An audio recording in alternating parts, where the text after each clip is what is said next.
Pemirsa, jutaan pasien BPJS PBI mengeluh lantaran BPJS mereka dinonaktifkan tanpa konfirmasi. BPJS PBI merupakan kepesertaan BPJS Kesehatan bagi masyarakat kategori miskin dengan iuran yang sepenuhnya dibayarkan oleh pemerintah. Penonaktifan jutaan peserta penerima bantuan ini pun menguak persoalan tata kelola jaminan sosial. Berikut telusur kasus BPJS nonaktif pasien kelimpungan oleh jurnalis Metro TV Reda Pulpi dan juru kamera Venus Aksa selengkapnya untuk Anda.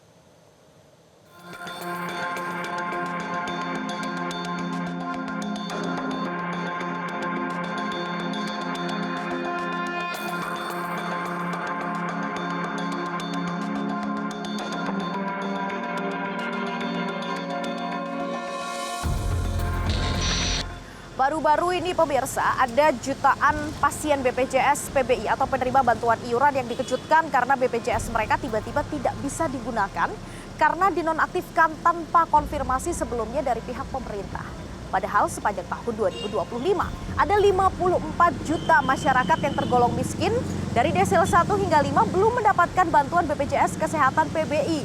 Namun sebaliknya ada 15 juta masyarakat yang berasal dari kalangan menengah ke atas hingga kaya justru mendapatkan bantuan ini. Lalu bagaimana ini bisa terjadi dan bagaimana dengan nasib mereka yang memerlukan BPJS PBI untuk kesehatan mereka? Ikuti penelusuran kami. Pada akhir Januari lalu, jutaan pasien BPJS PBI kelimpungan karena BPJS mereka mendadak tak bisa digunakan.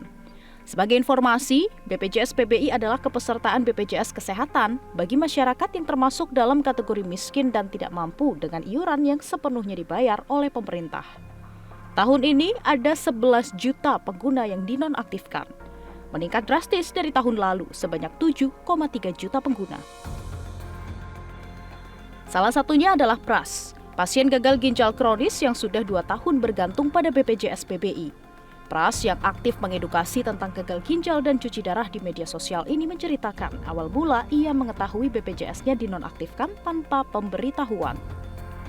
Kejadiannya itu saat Sabtu yang lalu tanggal 31 Januari 2026. Normally saya seperti biasa nggak tahu. Jadi jadwal saya kan memang Rabu dan Sabtu. Itu hari Sabtu pagi saya datang ke rumah sakit sampai di loket pendaftaran. Baru diberitahu bahwa ternyata BPJS nggak aktif. Nah saya panik dong, karena kaget juga karena saya nggak ada beritahu sama sekali apapun gitu. Akhirnya saya langsung telepon customer service BPJS saat itu. Saya tanyakan kenapa nih BPJS-nya kok nggak aktif tanpa memberitahu sama sekali. Nah dari customer service BPJS mereka informasikan bahwa ternyata saya termasuk salah satu yang terkena dampak pengupdatean data dari Kemensos. Nah akhirnya saya tanya terus gimana solusinya karena saya harus cuci darah, tidak bisa tidak kan. Nah dari BPJS menyarankan untuk saya melakukan pengajuan reaktivasi kembali ke Dinsos melalui RT RW, kecamatan, ke Dinsos. Nah setelah saya mendapatkan surat reaktivasi dari Dinsos atau Kemensos, saya baru mengajukan lagi ke BPJS-nya untuk yang PBI kembali.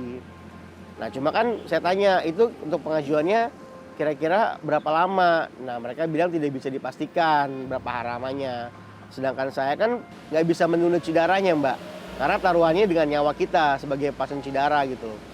Akhirnya saya bilang kalau andaikan saya mengajukan kembali reaktivasi tapi tidak tahu kapan bisa digunakannya gimana.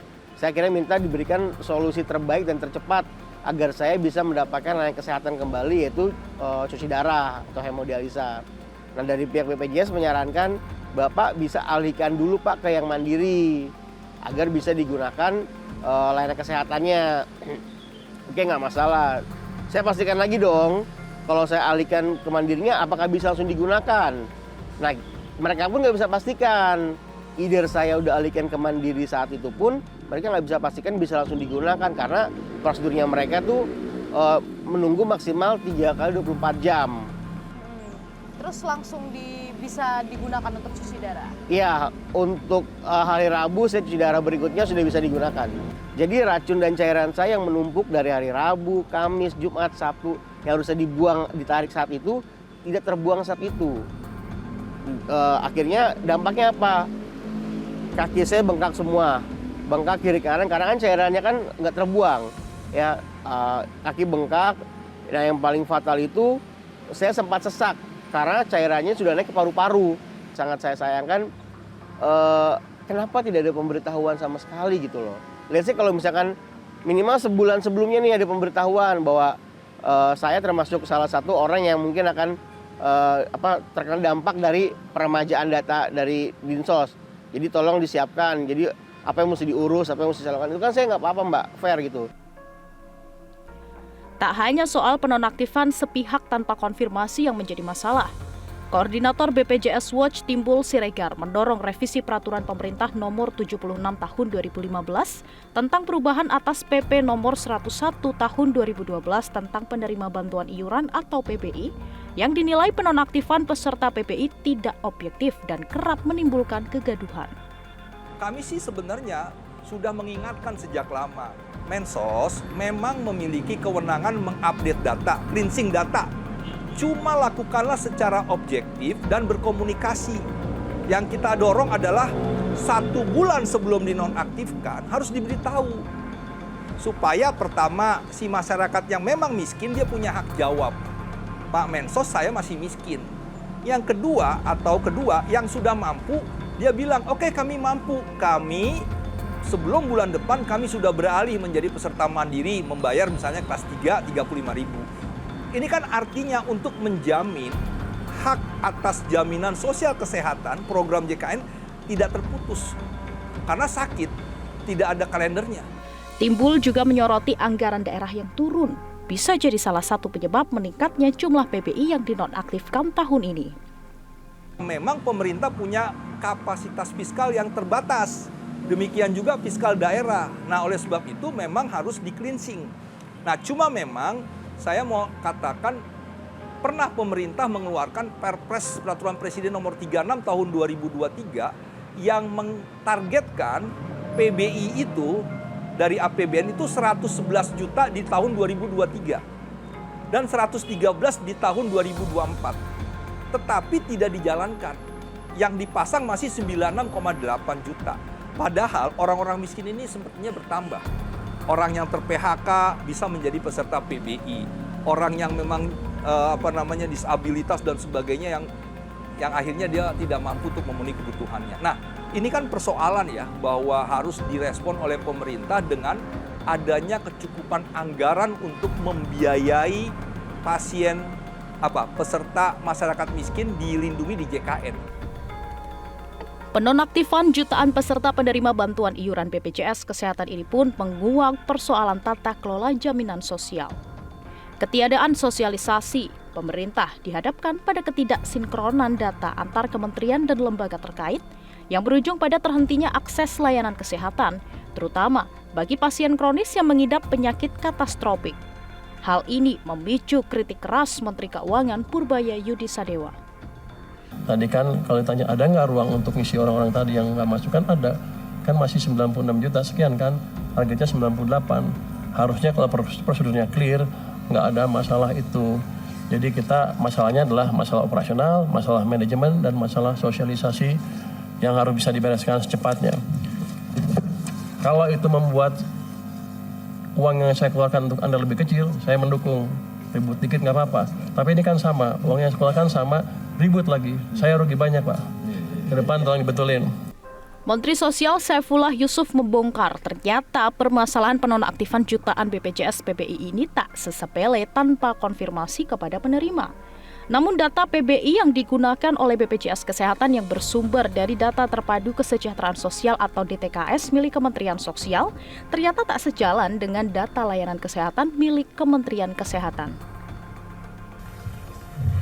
Yang lebih mampu terlindungi, yang lebih rentan justru menunggu. Ini adalah data yang kita peroleh pada tahun 2025. Akar permasalahan ditemukan. Lalu bagaimana nasib para pasien BPJS PBI?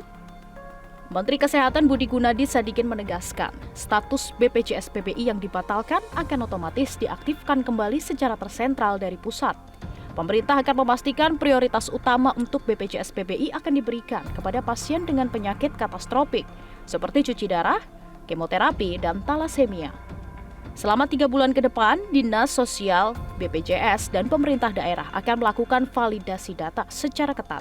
Itu ada banyak penyakit-penyakit yang memang nggak boleh berhenti di treatment. Karena begitu berhenti, nanti dia bisa wafat. Nah, penyakit-penyakit ini kita sudah setuju semua orang yang tadinya anggota PBI akan direaktivasi otomatis. Jadi kalau dia punya penyakit-penyakit katastrofik, kemudian kemarin PBI-nya keluar tidak aktif, itu akan otomatis direaktivasi. Jadi nggak usah datang ke puskesmas, nggak usah datang ke Kementerian Sosial, otomatis akan langsung direaktivasi. Lamanya berapa? 3 bulan. Kenapa? Karena 3 bulan ini keputusan kedua akan dicek. Apakah benar-benar mereka ini adalah targetnya PBI atau bukan. Lalu bagaimana reaktivasi BPJS PBI? Dilansir dari Instagram BPJS Kesehatan, pasien bisa mendaftar kembali sebagai peserta PBI jika masih termasuk dalam kategori miskin atau rentan miskin atau mengidap penyakit kronis, katastrofik, atau darurat medis dengan melapor ke dinas sosial terkait. Pasien juga bisa beralih ke peserta mandiri atau PBPU dan memilih kelas sesuai dengan kemampuan. Yang ketiga, pasien bisa beralih ke peserta PPU atau pekerja dengan melapor ke bagian kepegawaian atau HRD perusahaan untuk didaftarkan sebagai peserta PPU. Jutaan masyarakat Indonesia masih bergantung pada bantuan iuran BPJS Kesehatan demi kelangsungan hidup mereka. Kebijakan pemerintah jadi penentu kehidupan mereka. Jangan sampai ketidakmampuan biaya dan ruwetnya birokrasi jadi alasan masyarakat tak mampu lagi memperjuangkan kesehatan mereka dengan layak. Jaminan kesehatan merupakan hak setiap masyarakat Indonesia, termasuk bagi mereka yang berasal dari golongan menengah ke bawah. Kemudian negara juga punya hak untuk pemuktahiran data atau peremajaan data setiap tahunnya. Tapi menurut Anda pemirsa, apakah peremajaan data itu sudah tepat dan apakah bantuan yang diberikan oleh pemerintah sudah tepat sasaran? Dari Jakarta, Tim Liputan Metro TV. Jelajahi cara baru mendapatkan informasi. Download Metro TV Extend sekarang.